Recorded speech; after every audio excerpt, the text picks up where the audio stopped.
दोस्तों, आपने टाइटैनिक के बारे में तो जरूर सुना होगा। हम टाइटैनिक फिल्म की बात नहीं कर रहे हैं, हम असली जहाज टाइटैनिक की बात कर रहे हैं जिस पर फिल्म बनी थी। दुनिया के सबसे बड़े जहाज के तौर पर विख्यात टाइटैनिक को डूबे 108 साल हो चुके हैं। लोगों को पता है कि उसका मलबा कहाँ है, लेकिन आज तक उस मलबे को समुद्र से निकाला नहीं गया। क्या आप जानते हैं कि ऐसा क्यों नहीं किया गया? तो चलिए इस वीडियो में हम आपको विस्तार से बताते हैं, जिसे जानकर आपके होश उड़ जाएंगे। दोस्तों, टाइटैनिक 10 अप्रैल 1912 को अपनी पहली यात्रा पर सैम्पथन बंदरगाह से न्यूयॉर्क के लिए निकला था, लेकिन 14 अप्रैल 1912 को अटलांटिक महासागर में एक हिमखंड से टकराकर 2 टुकड़ों में टूट गया था और इसका मलबा लगभग 4 किलोमीटर की गहराई में समा गया था। टाइटैनिक हादसे में करीब 1,500 लोग मारे गए थे, जिसे उस समय की सबसे बड़ी समुद्री घटनाओं में से एक माना जाता था और लगभग 70 साल तक इसका मलबा समुद्र के अंदर पड़ा रहा। पहली बार सन 1985 में टाइटैनिक के मलबे के खोजकर्ता रॉबर्ट बलार्ड और उसके टीम ने इस मलबे को खोजा था। उस समय इस टाइटैनिक जहाज का निर्माण सुनहरे समुद्र की यात्रा के मकसद से किया गया था। 20वीं सदी के इस दौर में प्रवासियों व अमीरों की संख्या बढ़ रही थी। इस दौरान क्रूज लाइनों पर बड़ी संख्या में लोगों के खान पान का भी ख्याल रखा जाता था। ऐसे में टाइटैनिक को इन जहाज़ों से टक्कर लेनी थी, इसलिए इसे बनाने वाली कंपनी ने इसमें हर एक प्रकार की सुविधाएं भी दी थी। इस तरह टाइटैनिक का निर्माण कार्य 31 मार्च 1909 ईस्वी को शुरू हुआ। उत्तरी आयरलैंड के बेलफास्ट में स्थित हालैंड और उल्फ के यार्ड में इस जहाज को तैयार किया गया।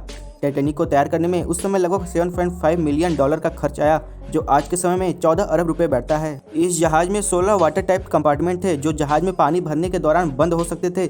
इस तरह यह जहाज अपने समय के आगे की तरह सोचकर तैयार किया गया था और लगभग 2 सालों तक 3000 मजदूरों ने दिन रात काम किया और इस टाइटैनिक जहाज को तैयार किया। और 31 मई 1911 को इस विशालकाय जहाज को लोगों के सामने प्रस्तुत किया गया, जिसे देखने के लिए 10,000 से भी ज्यादा लोग इकट्ठा हुए। वहीं 10 अप्रैल 1912 को टाइटैनिक ने 2200 यात्रियों के साथ अपनी पहली यात्रा शुरू की। इस विशालकाय जहाज पर 30,000 बैग मील्स भी थे। टाइटैनिक की चर्चा केवल इसके आकार को लेकर ही नहीं थी, बल्कि इसके अंदर इतनी सुख सुविधाएं भी मौजूद थी कि अपने आप में ही यह शाही अंदाज की थी। यात्रा के 4 दिन बाद 14 अप्रैल रात 11 बजे इसकी टक्कर एक आइसबर्ग से हो जाती है। टक्कर के बाद शिप का अलार्म तो बजा, लेकिन जब तक इंजन को घुमाकर जहाज को उस रास्ते से हटाया जाता तब तक टक्कर हो चुकी थी। टक्कर के तुरंत बाद जहाज में तेजी से पानी भरने लगा। जहाज का अगला हिस्सा समुद्र में धीरे धीरे डूबने लगा। इसी दौरान जहाज पर स्थित लोगों के बीच में अफरा तफरी मच गई और अगली सुबह जहाज का अगला हिस्सा पूरी तरह समुद्र में डूब गया। इसके बाद जहाज का पिछला हिस्सा भी 2 घंटे बाद पूरी तरह समुद्र में डूब गया।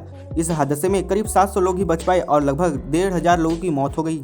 दोस्तों, आपको बता दें कि यह जहाज जहां डूबा था वहां बहुत अंधेरा है और वहां का तापमान लगभग -1 डिग्री तक पहुंच जाता है।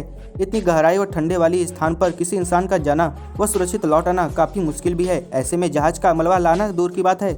ऐसे भी जहाज इतना बड़ा था और 4 किलोमीटर की गहराई में जाना और जहाज को बाहर निकालना लगभग ना के बराबर है। बताया जाता है कि समुद्र के अंदर टाइटैनिक का मलबा ज्यादा समय तक टिक नहीं पाएगा, क्योंकि वहाँ वह बहुत तेजी से गल रहा है। अगले 20-30 सालों में इसका मलबा पूरी तरह गल जाएगा और समुद्र में पूरी तरह विलीन हो जाएगा, क्योंकि समुद्र के अंदर उपस्थित बैक्टीरिया जहाज के लोहे के ढांचे को तेजी से कुतर रहे हैं और आने वाले सालों में यह इसे पूरी तरह से नष्ट भी कर देंगे। दोस्तों, आपको टाइटैनिक का रहस्य जानकर कैसा लगा हो कमेंट सेक्शन में जरूर बताएं और चैनल पर नए हैं तो चैनल को सब्सक्राइब करना बिल्कुल ना भूलें।